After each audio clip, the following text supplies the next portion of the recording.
Hello and good morning everyone. My name is Yugal Vijay Paisare, lecturer in Mechanical Engineering Department from NIT Polytechnic Nagpur. मैं आप सभी का स्वागत करता हूँ लेक्चर नंबर 20 में, जहां हम पढ़ेंगे रेफ्रिजरेंट के बारे में। तो चलिए स्टार्ट करते हैं। सो ये रहे आपके डिपार्टमेंट के विजन और मिशन। आप प्लीज वीडियो को पॉज कीजिए और इन्हें एक बार रीड कर लीजिए।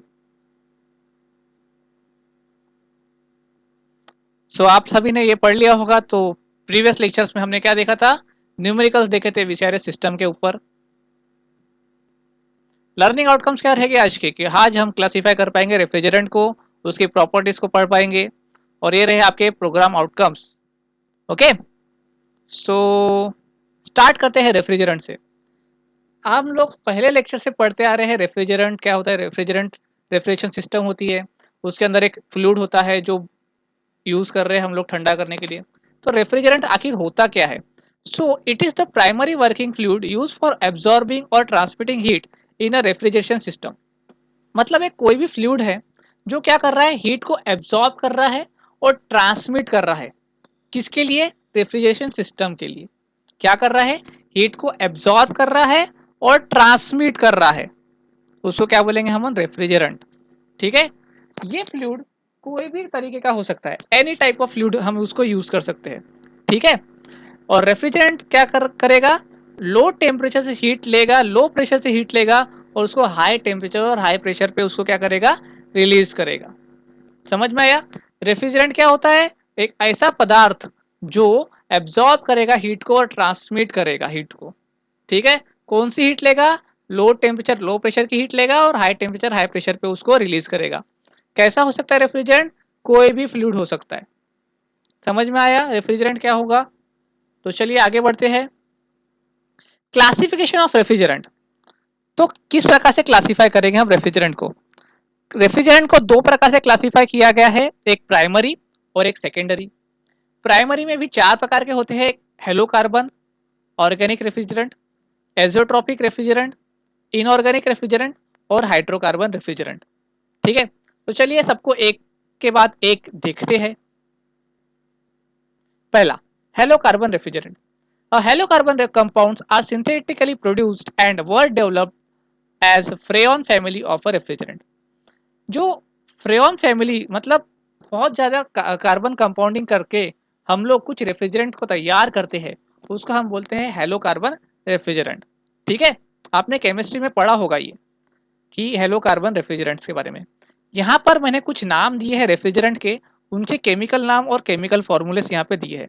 आप प्लीज़ इन्हें अपने कॉपी में लिख लीजिए, क्योंकि आपको अगर एमसीक्यू टाइप पेपर होते हुए तो आपको क्या होगा, आपको यहाँ पर रेफ्रिजरेंट के नाम पूछे जाएंगे और उनका केमिकल नाम केमिकल फॉर्मूला ऑप्शंस में सब दिया जाएगा। तो ये बहुत ज़्यादा इंपॉर्टेंट रहेगा आपके एमसीक्यू टाइप पेपर के लिए।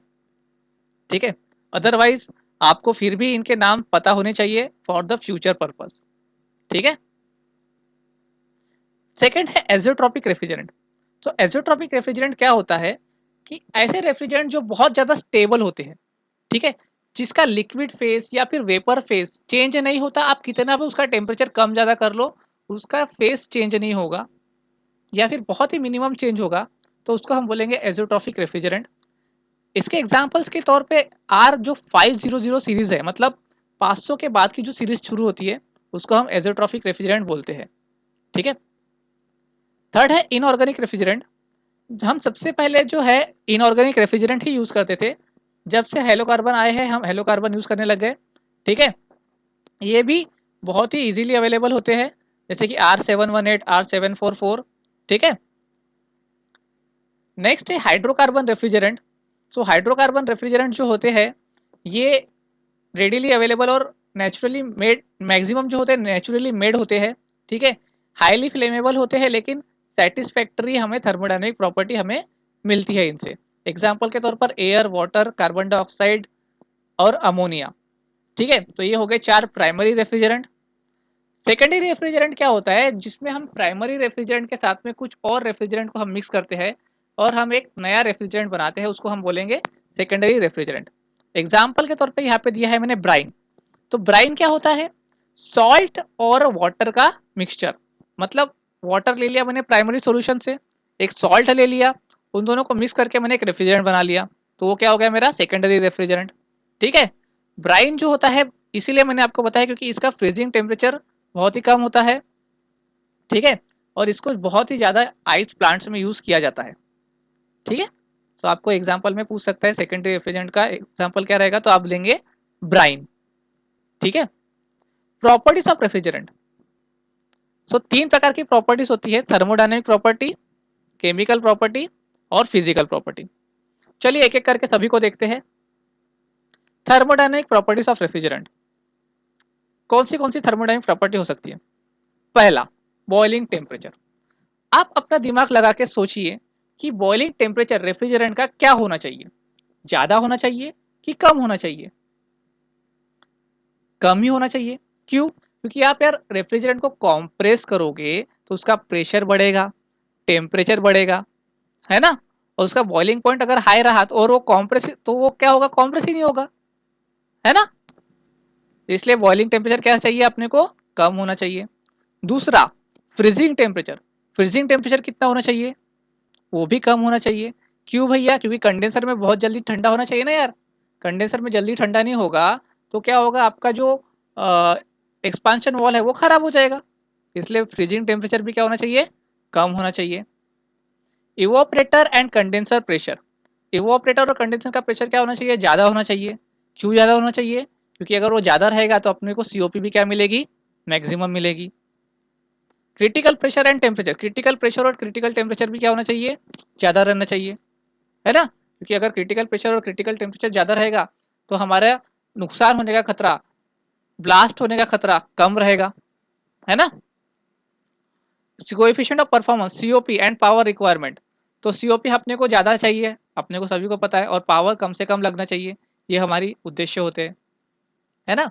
तो ये रहे आपके thermodynamic property. Chemical properties. Chemical properties में क्या सबसे पहला आप सोचेंगे, फ्लेमेबिलिटी। तो आप बताइए कि आपका रेफ्रिजरेंट फ्लेमेबल होना चाहिए कि नहीं होना चाहिए? बिल्कुल नहीं होना चाहिए। अरे भैया, अगर रेफ्रिजरेंट फ्लेमेबल होगा तो क्या होगा, आप कंप्रेसर कर लेंगे, कंप्रेस करने के बाद में क्या होगा, वो अपने आप जल जाएगा।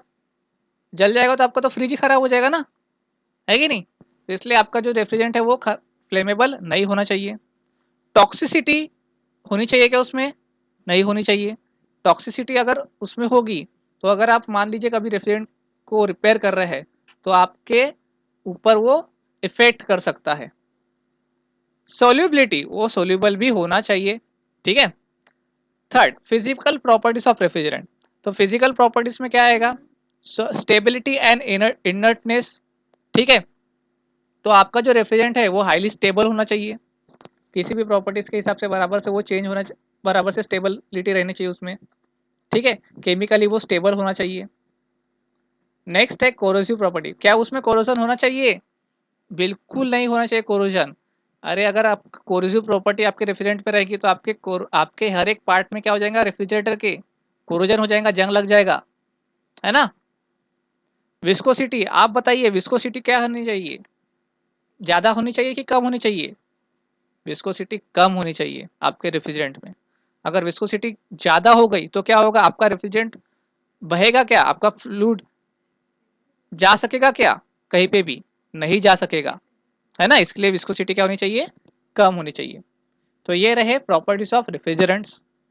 डिजायरेबल प्रॉपर्टीज जो हर रेफ्रिजरेंट में होना ही होना चाहिए, होना ही होना चाहिए। कौन सी प्रॉपर्टीज है? Boiling point should be low, condenser pressure should not be more, condenser pressure ज़्यादा नहीं होना चाहिए, critical temperature should be high, latent heat of vaporization should be high, specific heat of liquid should be low, specific heat of vapor should be high, it should not have corrosive action, it should not be flammable and explosive, it should be non-toxic, it leaks should be easily detectable। मतलब अगर वो leak होता है तो अपन easily उसको detect कर सके कि कहाँ से लीक हो रहा है। It should have satisfactory heat transfer coefficient, it should be easily available at low cost, low cost में अपने को इजीली अवेलेबल होना चाहिए। So the unit outcomes achieved, हम क्लासीफाई कर पाए रेफ्रिजरेंट को, और रिव्यू ऑफ टूडेज लेक्चर हम देख पाए रेफ्रिजरेंट क्या होता है, क्लासीफाई कर पाए और उसकी प्रॉपर्टीज को देख पाए। So this are the program outcomes achieved. Question किस प्रकार से पूछेगा आपको क्वेश्चन पूछेगा रेफ्रिजरेंट को डिफाइन करो, use the classification of refrigerant and state at least one refrigerant name in each of the refrigerant type। तो आपको बोलेगा क्लासीफाई करो और एक एक का एक एक एग्जाम्पल दो, तो आप दे सकोगे। डिस्क्राइब एनी सिचुएशन और condition when secondary refrigerant is use, तो कोई एक कंडीशन बताओ बोलेगा कि जहाँ पे हम सेकेंडरी रेफ्रिजरेंट को यूज़ कर सकते हैं और उसका एग्जाम्पल दे दो। तो आप थोड़ा सा इसको फाइंड आउट कीजिए कि आप कौन से सेकेंडरी रेफ्रिजरेंट यूज़ करते हैं, कहाँ कहाँ यूज़ करते हैं, ये मैंने आपको होमवर्क दे दिया अपनी तरफ से। ठीक है, आप थोड़ा सा गूगल का यूज़ कीजिए और दिमाग लगा के बताइए, सोचिए, लिखिए कि सेकेंडरी रेफ्रिजरेंट कहाँ कहाँ यूज़ होता है, उसके कहाँ कहाँ एप्लीकेशंस होते हैं। ठीक है, सो डिजायरेबल प्रॉपर्टीज ऑफ रेफ्रिजरेंट क्या रहेगा आपको बताया मैंने। So that's all from today's lecture, thank you. मिलते हैं अगले लेक्चर में जहाँ हम पढ़ेंगे नॉमेनक्लेचर ऑफ रेफ्रिजरेंट। तब तक के लिए कीप लर्निंग, हैप्पी लर्निंग।